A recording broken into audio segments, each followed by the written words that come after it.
Hola a todos, gracias por conectarse al canal de YouTube de La Silla Vacía. Recuerden, suscríbanse y piquen la campanita para recibir alertas de entrevistas como esta que tenemos hoy con el concejal de Bogotá, Juan Daniel Oviedo. Llegó al consejo en la curul de la oposición, luego de quedar de tercero en las elecciones a la alcaldía. ¿Qué más, Juan Daniel?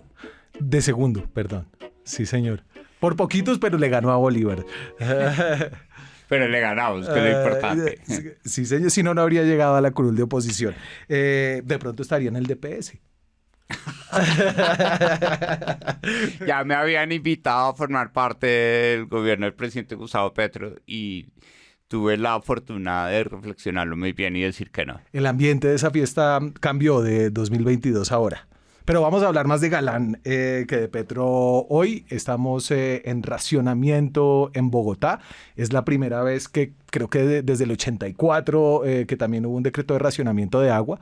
Es decir, una situación con pocos precedentes. Y Juan Daniel Oviedo, además de hacerle control político al alcalde Carlos Fernando Galán, hizo su tesis de maestría o de doctorado. De doctorado en temas de regulación de gas natural, que tiene mucho que ver con las teorías de racionamiento de redes. Hay una vaina que me pareció rara de la decisión de la alcaldía de Bogotá cuando anunció el racionamiento, y es que sentí que el mismo día que nos estaban diciendo, ojo, tienen que ahorrar agua, ya nos dijeron, ojo, tienen que ahorrar agua, y además hay unos cortes obligados. Es decir, siento que hubo una poca previsión en todo esto. Bueno, yo creo que lo que podemos decir es que la gobernanza de esa previsión no llevó al alcalde a ser vocero de ese discurso desde comienzos de su administración. ¿Sí?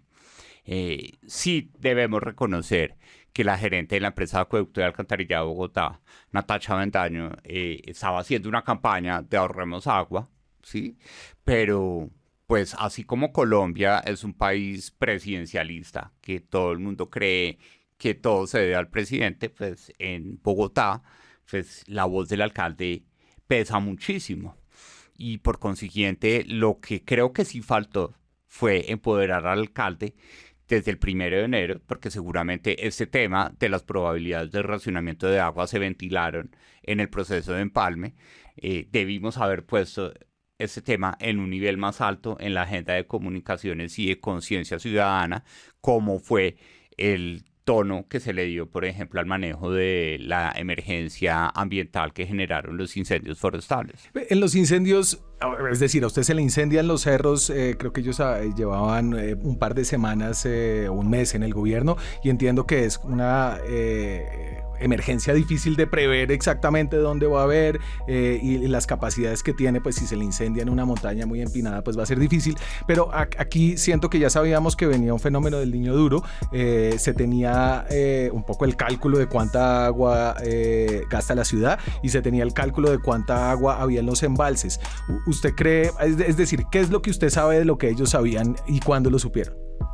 Bueno, yo creo que, como tú lo mencionas, desde marzo del 2023, los expertos, a partir de las declaraciones de agencias climáticas, llamemos a nivel global, estaban alertados de que íbamos a tener un fenómeno del Niño muy fuerte, que lo empezamos a sentir con la anticipación de los climas típicos de verano, de calor en el día y fuerte, una intensidad muy alta del frío en las madrugadas de la ciudad desde el mes de noviembre, cuando normalmente ese tipo de comportamientos suceden en el mes de diciembre. Es decir, que la ampliación del fenómeno climático, del fenómeno del Niño, iba a ser de una ventana de un mes al comienzo y de un mes al final. Desafortunadamente, por estar distraídos por otros debates alrededor de la preocupación, por ejemplo, del gobierno nacional sobre el control tarifario de la energía eléctrica, sobre todo por el problema del Caribe, siempre se pensó que cuando hablábamos de electricidad el problema era el Caribe, ¿sí? Pero nunca pensamos en el tema de disponibilidad de agua como servicio público domiciliario. Y creo yo que aquí, como ya se ha escuchado en diferentes escenarios desde 2021, Bogotá tiene claro que el proceso de llenado de sus embalses frente a la demanda tenía una relación deficitaria que nos exponía a la intensidad del fenómeno climático cíclico entre el niño y la niña. Por consiguiente, creo yo que aquí había conocimiento de este fenómeno en el proceso de empalme, pero creo que desafortunadamente se llevó a una estrategia de comunicaciones en cabeza de la empresa de acueducto de alcantarillado de Bogotá y no necesariamente del alcalde para generar esa conciencia ciudadana de ahorrar agua para no tener esa medida de racionamiento. Para ser justos en campaña, cuando vuelan propuestas de cuanta cosa y se tocan todos los temas, el tema del agua no estaba ahí, ¿cierto? Nunca hablamos del el riesgo de racionamiento, nunca hablamos del sistema deficitario de Chingaza 2, de Chingaza 1, de Tivitok, nunca hablamos, este tema no estuvo en la agenda de campaña, ¿no? Estuvo parcialmente cuando hablábamos de región metropolitana, cuando se pedía a los candidatos reflexionar sobre la disposición de seguir vendiendo agua en Bocatoma a los municipios de la Sabana o si la empresa de acueducto y alcantarillado de Bogotá, como sucede en Soacha, entra a prestar el servicio como prestador de un servicio público domiciliario. Pero no quedó claro la alerta, el candidato Robledo sí insistía muchísimo en el tema del futuro del agua en la ciudad, con su preocupación de la sostenibilidad ambiental, sobre todo de la cuenca de la Orinoquía, que es la fuente más importante para poder almacenar agua en Bogotá. Y ya hablamos de eso porque el embalse de Chingaza que se llama Chuza, uno lo puede visitar, es muy bonito el parque de Chingaza, se ven venaditos de cola blanca por ahí, da un poco en el corte de aguas que va hacia el llano, hacia los llanos, ¿no? Y esa agua en cambio la coge Bogotá y la tira para este lado de la cordillera. Antes de eso, entonces usted sabe mucho de racionamiento, es un político activo, es un nerd con muchas ideas. ¿Lo han escuchado? Bueno, nosotros, en primer lugar, antes de implementar la medida de racionamiento, conversamos con la gerente de la empresa de acueducto y alcantarillado de Bogotá. Le preguntamos sobre el tema de los tanques de reserva de las administraciones de propiedad horizontal, en donde, como es natural, ella dice no existe un mecanismo legal para obligar a las propiedades horizontales a no usar un activo que ellos tienen para uso comunitario, como son sus tanques de reserva. Pero ahí creo que fallamos, porque en el diseño y en el anuncio de la metodología del racionamiento se insistió en las 9 zonas, en la interrupción 24 horas, en no almacenar, pero nunca se previó que la ciudad no está distribuida de forma homogénea frente a las formas de vivienda que tienen los hogares en Bogotá. El lío acá es que usted le cortan el agua y está en un edificio, el edificio tiene tanque, entonces el día del corte usted sigue usando el agua y simplemente vacía su tanque y al día siguiente cuando ya se va a su corte y le toca a otra zona, ese tanque se llena del agua que se utilizó y básicamente ¿Qué hay fue muy lo que poco sucedió ahora. en el día 1? Porque el día 1 cubría Usaquén, Chapinero, Teusaquillo, el centro, y mostrábamos a través de nuestro canal de redes sociales que más del 80% de los hogares que residen en estas 3 localidades, que son las más pudientes de la ciudad, viven en apartamentos, la mayoría de ellos de propiedad horizontal, con tanques de reserva, y se confirmó que el día después del primer día de racionamiento hubo un incremento en esa zona del 60% de consumo de agua para volver a llenar los tanques. Y entonces volviendo sobre la pregunta anterior, más allá de que esto cogió a todo el mundo poco preparado, especialmente a la alcaldía, desde entonces usted, ¿cómo ha sentido que ellos han reaccionado a la crisis? El alcalde se puso al frente de la vocería del tema, están abiertos, tienen comités, están interesados en que los ayuden, ¿cómo lo siente? El alcalde ya ha hecho público el mensaje a las propiedades horizontales que nosotros hicimos el día de implementación del racionamiento para que con conciencia y cultura ciudadana procuremos no usar el tanque de reserva. Por ejemplo, en mi caso ya fue efectivo. En el apartamento que tengo en el centro, el primer día el tanque estuvo abierto y ya esta madrugada en el ascensor pusieron el aviso que para el próximo día de racionamiento el tanque va a estar cerrado. Eso significa que a pesar de que los primeros días no pudimos aprovechar este código o esta forma de disciplinar a los apartamentos en propiedad horizontal, esperemos que sea efectiva hacia futuro. Pero lo que sí creo es que en el sentido de urgencia que tiene esta medida de racionamiento, en donde las lluvias no han llegado como las esperábamos este fin de semana, pues sí necesitamos implementar medidas innovadoras que generen incentivos más fuertes para el ahorro de agua entre las 9 zonas. Por ejemplo, poner a competir las zonas en función del distanciamiento del racionamiento. Las zonas que tengan un mejor comportamiento el día antes y el día después de la aplicación del racionamiento, en donde el consumo es cero, naturalmente, pues puedan espaciar más el turno del racionamiento para premiar a esas zonas de racionamiento que efectivamente cumplen su tarea. Ahora, lo aclarábamos, como estamos en una medida de urgencia, los incentivos tarifarios, como tenemos un ciclo de facturación bimestral, pues no son la herramienta inmediata para resolver este tema, que desafortunadamente lo que se anunció el día de ayer de la sanción tarifaria para las personas que consuman más de 22 metros cúbicos, pues nuevamente no reconoce que esto le va a caer más a los hogares en situación de pobreza, que son los más numerosos. Creo que el alcalde ha sido claro en comunicar que estábamos en 17 y tenemos que llegar a 15. No sabemos muy bien a qué se refiere. Creo que son metros cúbicos por segundo, es decir, un pocotón de agua. ¿Usted cree que con las medidas actuales se puede llegar a esa meta o hay que hacer algo más?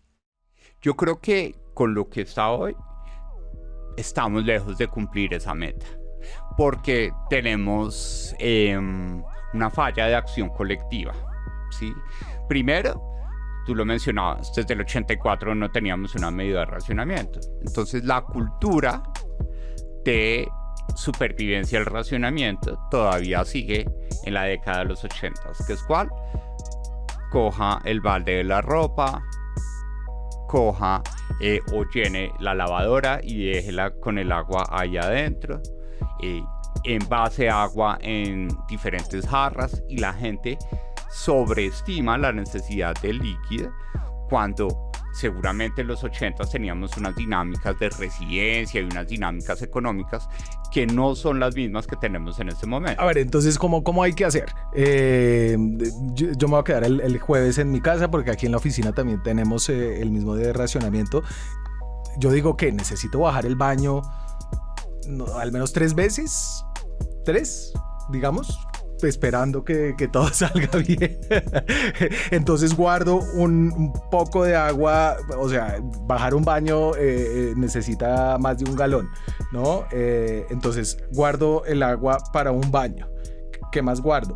Bueno, entonces ahí hay diferentes medidas desde el punto de vista cultural y economía circular. Desde el punto de vista cultural, por ejemplo, en las sociedades europeas... Descarto, no nos vayamos ese día. Desde el punto de vista cultural está el mensaje de que para orinar no se suelta, ¿sí? Y podemos acumular varias deposiciones cuando estamos hablando de orines en el sanitario. Eso sí, chequeado. Y eso no es sin eso racionamiento, no es frecuente, además. Eso no es frecuente. Sí, hay una vaina bueno, yo creo que es de los colombianos, como una gran apego al aseo personal. Exactamente.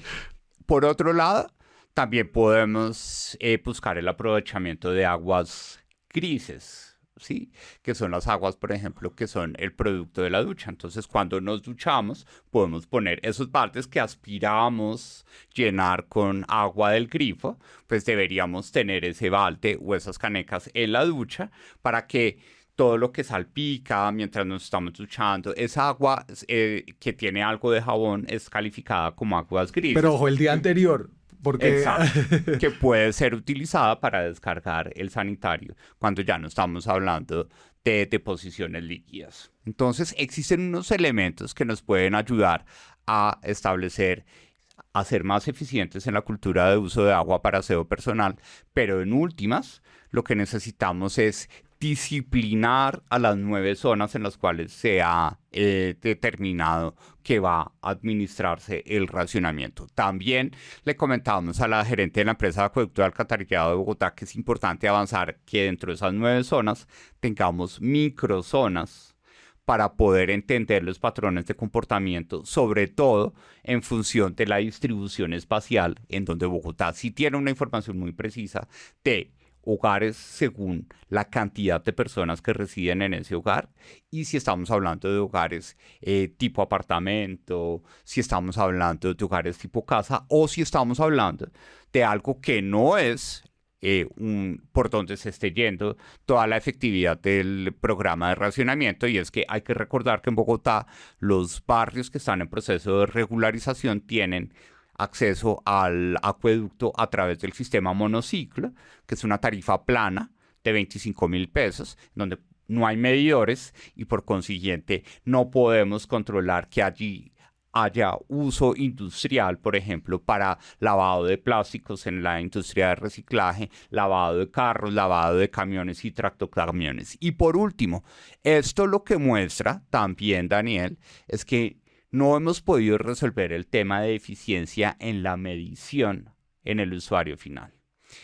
Tecnológicamente, las redes de electricidad, de gas y de agua potable han avanzado a sistemas de medición electrónica justo antes de entrar al lugar para poder tener unas medidas mucho más precisas de patrones de comportamiento. O sea, que no tenga que ir el señor a hacer la resta entre la última medida y la medida que tiene el contador en ese momento, ¿no? Que es como se mide hoy básicamente el consumo de agua en muchos lugares de Bogotá. Exactamente. Y además existen todavía muchas propiedades horizontales o edificios, sobre todo en estratos 1 y 2, en donde el medidor es comunitario. Sí. Es decir, el medidor es para todo el grupo de apartamentos. Y recordemos también, Daniel, que en Bogotá una medida loable, que es el mínimo vital de 6 metros cúbicos, pues también impacta sobre el comportamiento de ahorro de agua en los hogares de estratos 1 y 2 que son beneficiarios de ese mínimo vital. Entonces, ese mínimo vital es un básico que las personas no tienen que pagar en su tarifa. Exactamente, y que tú no puedes desconectar a las personas si no pagan. Entonces tenemos ahí en ese mínimo vital que tuve la oportunidad de estudiar cuando estaba de profesor en la Universidad del Rosario, pues una de las alertas que nosotros planteábamos era la necesidad de que tengamos sistemas de tecnología avanzada de medición para poder saber cómo controlar los perfiles de uso de los hogares de estrato 1 y 2 que son beneficiarios de ese mínimo vital. Entonces, en últimas, aquí no solo se suman efectos climáticos o efectos de la decisión sobre Chingasa 2, sino que el agua como servicio público domiciliario, recordémoslo, está sujeto por la Ley 142 a un esquema de subsidios y contribuciones, en donde estratos 5 y 6 pagan una contribución para poder subsidiar el acceso y el uso de agua potable por los hogares de estratos 1 y 2. Como eso siempre ha sido deficitario por la mala focalización que genera la estratificación de los servicios públicos domiciliarios, nunca ha habido plata para poder tener un programa masivo de actualización de medidores que tengan sistemas electrónicos que nos permitan conocer en tiempo real cuándo está consumiendo cada hogar. Si tuviéramos eso, pues perfectamente pudiéramos tener sanciones, claro, o simplemente suspensiones, porque tenemos un mecanismo electrónico de apertura y cerrado que nos pudieran decir, usted consumió más de lo que estamos buscando en este día de hoy, por consiguiente mañana va a tener una suspensión. Por ahí me encontré de la Secretaría de Planeación como un desglose de cómo se consume el agua en Bogotá. Esto es un poquito viejo, es como del 2020. 54%, esto es de estratos 4, 5 y 6. 54% en la ducha es el mayor consumo, 18% el lavaplatos, 17% el lavamanos y 11% los inodoros. No sé dónde está la ropa, seguro se la pusieron a alguno ahí en la mitad, pero sí, siento que esto es un tema que nos va a acompañar un buen tiempo, ¿o no? O sea, esto no se va a acabar en 2 semanas, 3 meses, 6 meses. No lo tenemos claro. Y en eso también creo yo que la administración distrital necesita tener un lenguaje contundente, decir por qué estamos en esto y hasta cuándo vamos a estar. ¿Y saben? El día de, ellos lo deben saber, el día de, es decir, el día que verdaderamente ya no podamos sacar agua de los embalses porque la tubería, el nivel del embalse está por debajo de la tubería que lo extrae, ¿sí? Deberíamos tener claro ese día de, si ese día de va a ser en 2 semanas, va a ser en 3 semanas, va a ser en un mes. Y al mismo tiempo, pues necesitamos que la gente entienda que esto es un problema estructural y por consiguiente los hábitos de ahorro tienen que llegar para quedarse, para no tener esas medidas, llamémoslas odiosas, de racionamiento y de suspensión del flujo del líquido de agua potable. Yo le propongo que impulse el domingo sin ducha para todo Bogotá, que nadie se duche los domingos, pero sobre todo la campaña es ahí que la gente no se juzgue por salir a la calle con pintas tibias y despeinada. Sí, yo creo que también acá tenemos un estereotipo cultural muy fuerte del baño diario. Claro, el que no se baña un día ya es un cochino. Me están mirando con cara de cochino aquí en el estudio. No, y tenemos que lograrlo, que al menos en esta situación de emergencia los fines de semana y el día del racionamiento, ¿por qué no? Nos preguntaron, en un medio de comunicación nos preguntó en el consejo si el día del racionamiento estábamos dispuestos a no bañar y a llegar al consejo sin bañarnos. Ajá. Yo dije que sí, hay que dar ejemplo. Usted vivió harto tiempo en Francia. Los franceses, o sea, los europeos son de poco baño, ¿o no? La cultura del baño diario allá no es de rigor, llamémoslo así. Es voluntaria. Es voluntaria. Hablemos un poquito del problema del agua en Bogotá. Y creo que es un problema muy paradójico porque Bogotá tiene el páramo más grande del mundo dentro de los territorios del distrito, ¿no? Sin embargo, saca el agua de fuera, está en el municipio de Fomeque y La Calera, que es el parque de Chingaza. Tiene ahí, el agua de Bogotá es deliciosa, ¿no? Yo tomo agua de la llave a casi todos los sitios donde voy y siento que el agua de Bogotá es rica. Claro, es de excelente calidad. Y es fría. Pero tenemos ahora una escasez de agua y creo que un problema estructural. Bueno, en ese caso yo creo que el ordenamiento territorial y las discusiones sobre el plan de ordenamiento territorial en Bogotá, desde Mocus, Peñalosa, Petro, nuevamente Peñalosa y Claudia López, han estado muy sesgados frente a que un POT son ladrillos, ¿sí? O es concreto. Pero en realidad un plan de ordenamiento territorial lo que nos brinda es una visión económica de la ciudad, ¿sí? Entonces, los sesgos políticos y la ideologización del ordenamiento del territorio no nos llevaron a los problemas sustantivos como es el ordenamiento territorial de la ciudad alrededor del agua. Claro, pero esa expresión sí que se la hemos oído mucho al gobierno, ¿no? Y creo que ellos han sido pioneros en invitar a pensar en el ordenamiento territorial del agua. Y yo no sé si esto termina pensando los problemas como son. Terminó en una discusión acerca de la reserva Tomás Van der Hamen, los humedales que existen dentro del territorio de Bogotá, si se podían poner senderos o no, si se podían hacer senderos en los cerros o no. Siento que usted está diciendo que hay que tener una visión distinta del ordenamiento alrededor del agua. Yo no tanto distinta, sino entender que hay una lógica económica y es que nunca logramos establecer el criterio de escasez del agua dentro del ordenamiento territorial. Siempre quisimos pensar que el agua en Bogotá no iba a ser un recurso expuesto a condiciones de escasez y se tomaron un conjunto de decisiones.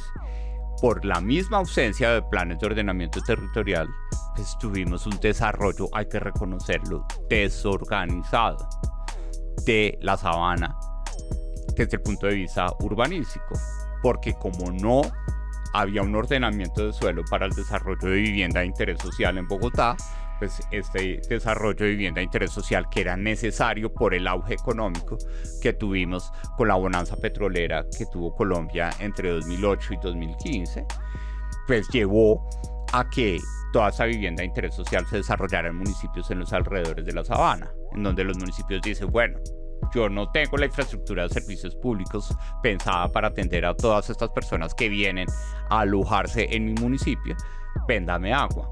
Entonces Bogotá y la empresa de acueducto de alcantarillado de Bogotá empieza a vender agua, a veces en boca toma, a veces a prestar el servicio, como sucede en algunos municipios, en donde la empresa de acueducto es la empresa de servicios públicos domiciliarios de esos municipios, pero nunca se pensó que tuviéramos un criterio de escasez a la hora de definir las tarifas a las cuales se vendía ese agua o se prestaba el servicio en los municipios aledaños. Claro, y la decisión de venderle o no agua a Chía o a Cajicá tiene una consecuencia en cuántas viviendas podría desarrollar ese municipio, ¿no? Exactamente. Entonces, si Bogotá no era capaz en algún momento de proveer la suficiente oferta de vivienda de interés social, pues estaba en un dilema ético de decir yo no le vendo agua.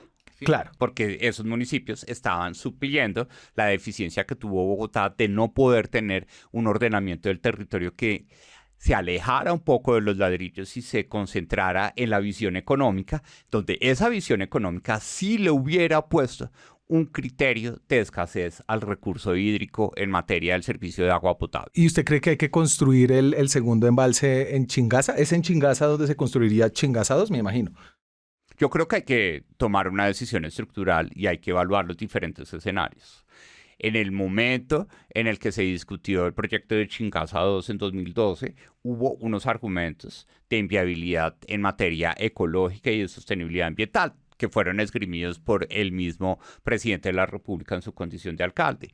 Entonces yo creo que aquí lo que necesitamos es poner sobre la mesa hoy no solo cómo vamos a reaccionar frente a la urgencia, sino también cómo vamos a planear la respuesta frente a la necesidad estructural de agua en la ciudad para saber qué mecanismos de contingencia frente a la ciclicidad más marcada entre el niño y la niña vamos a tener para poder almacenar agua que nos dé esa resiliencia cuando nos enfrentamos a fenómenos del niño mucho más intensos de los promedios históricos a los cuales hemos estado expuestos a lo largo de ese tiempo. Y de lo que usted ha estudiado, ¿cree que sí se genera un daño ambiental o una injusticia al coger más agua de la cuenca de la Orinoquía y traerla para Bogotá? ¿O es claro eso o no? Yo creo que hay que encontrar las formas y hoy en día la tecnología y los elementos de innovación alrededor del almacenamiento del agua para áreas metropolitanas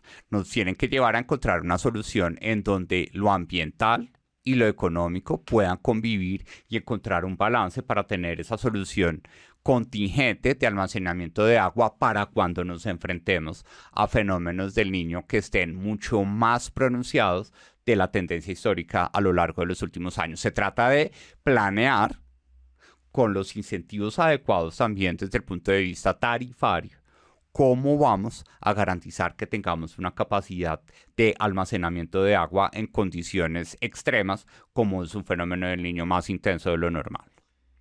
¿Cómo ve a la alcaldía? Siento que el tema ambiental se le impuso con los incendios, ahora con lo del agua, el rollo de Galán en su plan de gobierno era seguridad, movilidad, hambre, y lo ambiental no estaba por ahí. ¿Cómo han respondido a este reto que básicamente surgió y se le impuso al alcalde?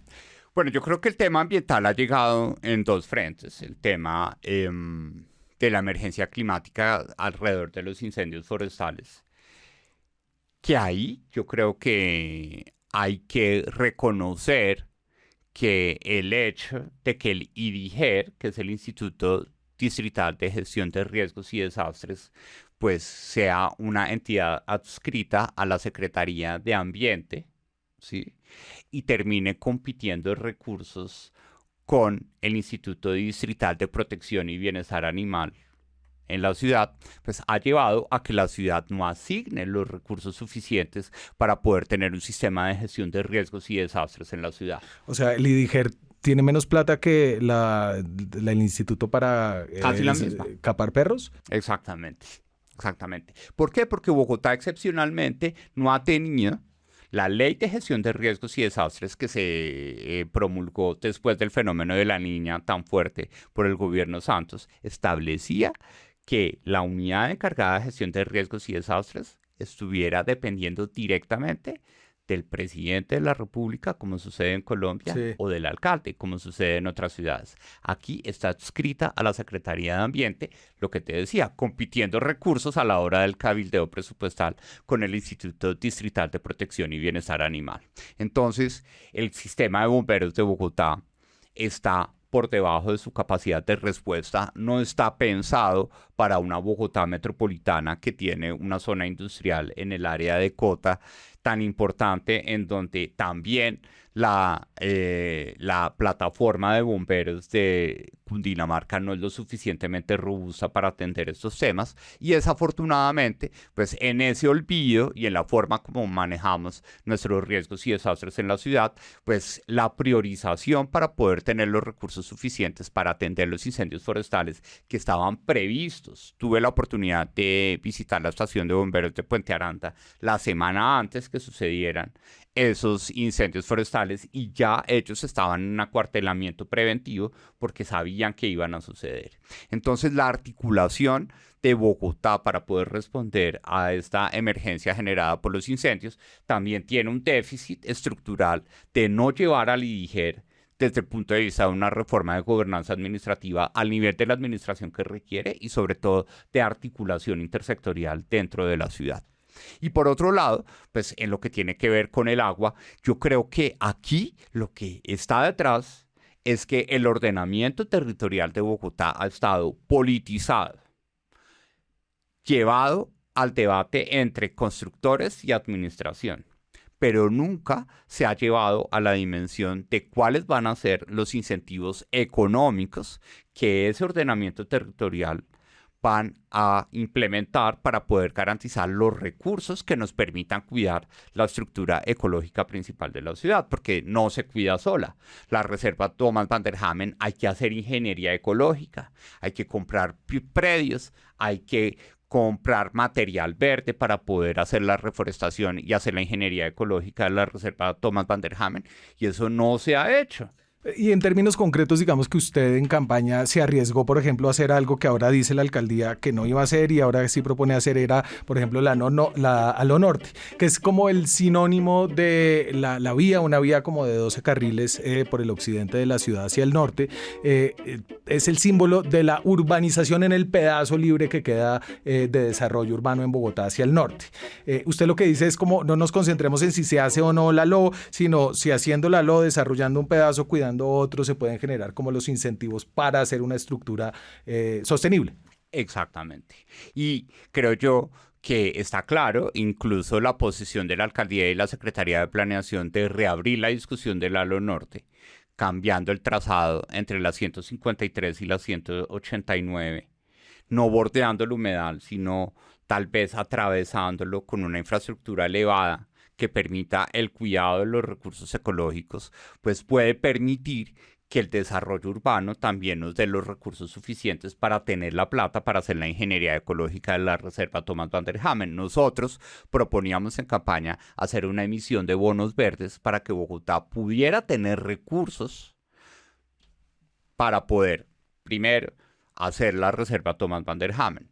Segundo, pues activar la convivencia de todos los ríos urbanos de la ciudad. Y tercero, contribuir a la transición energética del transporte de carga pesada en Bogotá entre el diésel contaminante y el gas natural, sí, que es una apuesta muy importante para la ciudad. Y ahora súmele en este panorama de gestión de la escasez del agua, el cambio de que, yo no sé, todos los contadores de la ciudad para que haya, digamos, un sistema más inteligente de control del consumo, ¿no? Yo creo que esa es la reflexión más importante. Tenemos que avanzar también en cómo la focalización de subsidios y contribuciones en los servicios públicos domiciliarios se resuelve para abrirle un espacio presupuestal a que Bogotá esté a la vanguardia tecnológica de las micromediciones de consumo de agua potable y de electricidad, que van a ser tan necesarias en el llegado caso que tengamos medidas de racionamiento del flujo eléctrico en nuestra ciudad. Hablemos de Galán en su arranque. Él se puso como esta meta de los 100 días. Creo que hay unas cosas que funcionaron muy bien.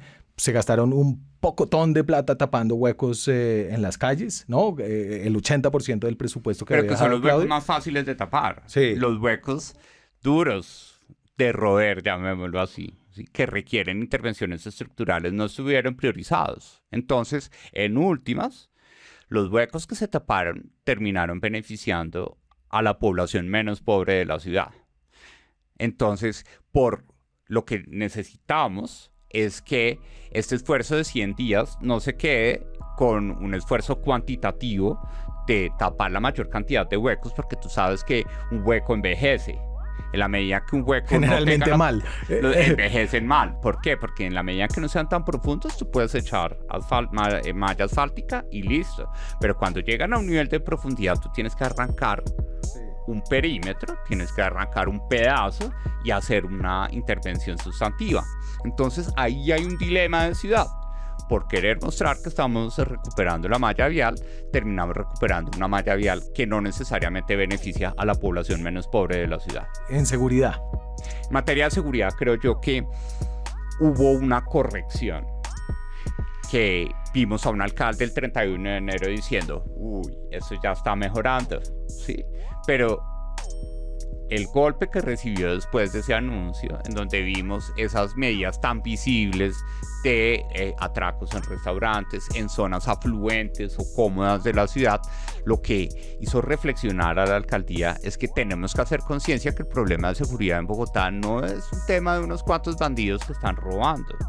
Es la manifestación de una guerra transnacional de crimen organizado entre el ELN, el Clan del Golfo y el Tren de Aragua por los corredores de transporte de droga a nivel nacional, que por el acuerdo de paz y por la falta de una visión concreta de garantía de seguridad en las zonas rurales, pues ahora toda la droga del país está pasando por Bogotá.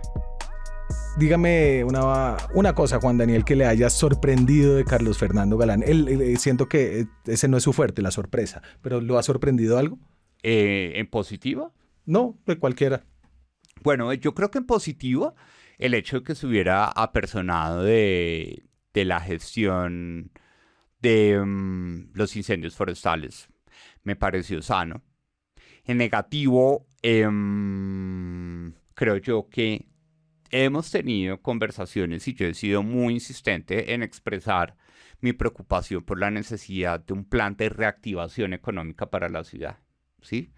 Pero un plan que resuelva, ¿sí? Y desde antes de la publicación de los datos de PIB, había invitado a la administración distrital a que se sentara con los gremios presentes en Bogotá y pudiéramos definir un procedimiento a través del cual mensualmente le hacemos seguimiento a los indicadores económicos de la ciudad para poder definir cuáles son los incentivos que tenemos que dar para que se genere más empleo, para que se establezcan más empresas, porque yo sí creo que Bogotá, más que contrapeso político a este escenario que estamos viendo a nivel nacional, puede ser un contrapeso económico muy importante, y hay muchas empresas que están esperando señales claras del alcalde y de la administración para saber si vienen a Bogotá, le apuestan al futuro de la ciudad y sobre todo le apuestan a crear empleo en la ciudad. Ya que me pone el tema del gobierno Petro, ¿qué va a hacer este domingo? ¿Va a salir a marchar? Yo lo estoy pensando y creo que sí. Creo que sí, porque en ese momento ya no solo estamos pensando en el tema de Petro o no, sino de que hay que defender unos aspectos institucionales sustantivos que están en la Constitución del 91, en donde yo sí creo que, a diferencia de lo que menciona el presidente, las formas en política sí son importantes. Está pensando debe hacer una marcha sin ducha, pero no sé si el ambiente, un poco de, no sé, la derecha es muy limpia. Ese es un poco... por fuera. Ese es un poco la preocupación que tenemos todas las personas que queremos participar, que creo yo que en este caso no podemos politizar el desarrollo de esta manifestación. Creo que la ciudadanía quiere expresarse frente a su inconformismo en la forma como se está manejando la economía, en la forma como se están manejando las reformas sociales, en la forma como se quiere interpretar la Constitución del 91 frente al poder constituyente que está mencionando el presidente de la República. Entonces yo creo que sí necesitamos que esta sea una invitación plural a que nos expresemos desde diferentes vertientes políticas al inconformismo de que queremos que, más allá de discurso, pues tengamos soluciones a los problemas que tenemos en nuestro país. ¿Y no le da miedo como que lo chiflen, le digan petriste? No. ¿No? No. Yo creo que pues ya entrado en política, pues el escrutinio público, uno logra aportar algo, pero pues es algo que uno no puede controlar. Entonces, estamos haciendo unas reflexiones internas del movimiento. Obviamente nosotros siempre le expresamos a las personas que forman parte del movimiento Contado por Bogotá que en lo personal son libres, quien quiera ir o no quiera ir. Pero en lo institucional, para esta marcha del 21 de abril, sí estamos teniendo una reflexión de cómo acompañarla, al menos desde el Parque Nacional, y estar ahí expresando que también nos preocupa, como las personas lo ven en diferentes manifestaciones de redes sociales o en esta entrevista, nos preocupa la forma en la que se está gobernando el país, no tanto por lo que se quiera hacer, sino cómo se está haciendo, desconociendo la realidad del país y solo pensando en imponer sesgos ideológicos de un deber ser de país que no sabemos si puede funcionar o no. ¿Y a usted le gusta la idea de hacerle un juicio político al presidente? Hay unos de los sectores que convocan a esta marcha sienten que el daño que está haciendo el gobierno es tan grande y tan urgente que hay que removerlo del poder. Yo creo que es una discusión prematura y yo creo que aquí todas las garantías están dadas para que el presidente cumpla su periodo institucional de 4 años, en donde necesitamos estar menos distraídos por la agenda diaria que nos impone el presidente en Twitter y estar reflexionando más sobre cuáles van a ser los contrapesos efectivos frente a las decisiones que se están tomando en materia económica y social en el país. ¿Ha vuelto a Bosa? Sí, claro, vamos a estar hasta el 14 de mayo. Vamos a estar hasta sigue. Que se cumple el año del contrato de arrendamiento. Es un contrato verbal y queremos respetarlo por 1 año. Inició el 14 de mayo del año pasado y vamos a estar hasta el 14 de mayo. Ok, muy bien. ¿Cómo le ha ido de primíparo en el consejo? Bien, ha sido una experiencia desafiante, ¿sí? Sobre todo porque pues, el consejo es un colectivo, llamémoslo un colegio, ¿sí? 45 miembros elegidos, en donde está claro que por más de haber tenido la segunda mejor votación para la alcaldía de Bogotá, pues yo llego al consejo en una conversación de pares. Y eso ha sido muy interesante porque yo creo que ha sorprendido positivamente nuestra participación en la medida en que no vamos ni a hacer el sapo del curso, ni a hacer la prima donna del curso, sino vamos a hacer nuestros aportes desde nuestros matices, ¿sí? Que nos gusta la técnica, que nos gusta la evidencia, que nos afana el resuelve. Y yo sé que la administración distrital a veces se estresa de nuestros llamados a que hay que resolver.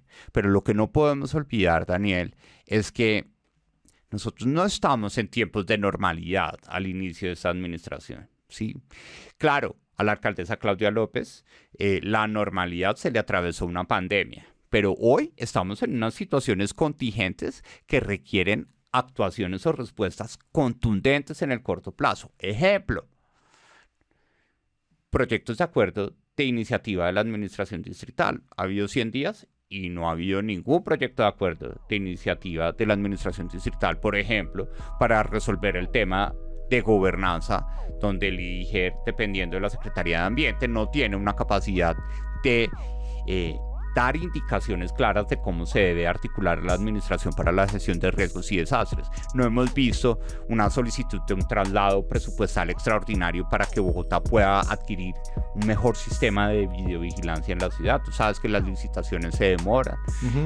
Las cámaras que se compraron el 28 de diciembre de 2023, si acaso van a empezar a instalarse en mayo o en junio. Entonces hay un rezago muy importante en donde las decisiones de ciudad también requieren un criterio de contundencia, de urgencia, y que tristemente el mensaje de la administración al consejo es que todo se está concentrando en la discusión del plan distrital de desarrollo, y pues el borrador que se presentó no es un borrador que genere un convencimiento pleno de que está claro el norte que vamos a tener en la ciudad. Se viene la discusión del plan de desarrollo, tiene que ser aprobado en mayo. En el Consejo de Bogotá, y es la hoja de ruta. Seguramente lo radicará a finales de abril y vamos a tener el mes de mayo para los hacer las discusiones. Próximos 4 años. Juan Daniel, lo dejo irse a trabajar. Muchas gracias por pasarse por aquí.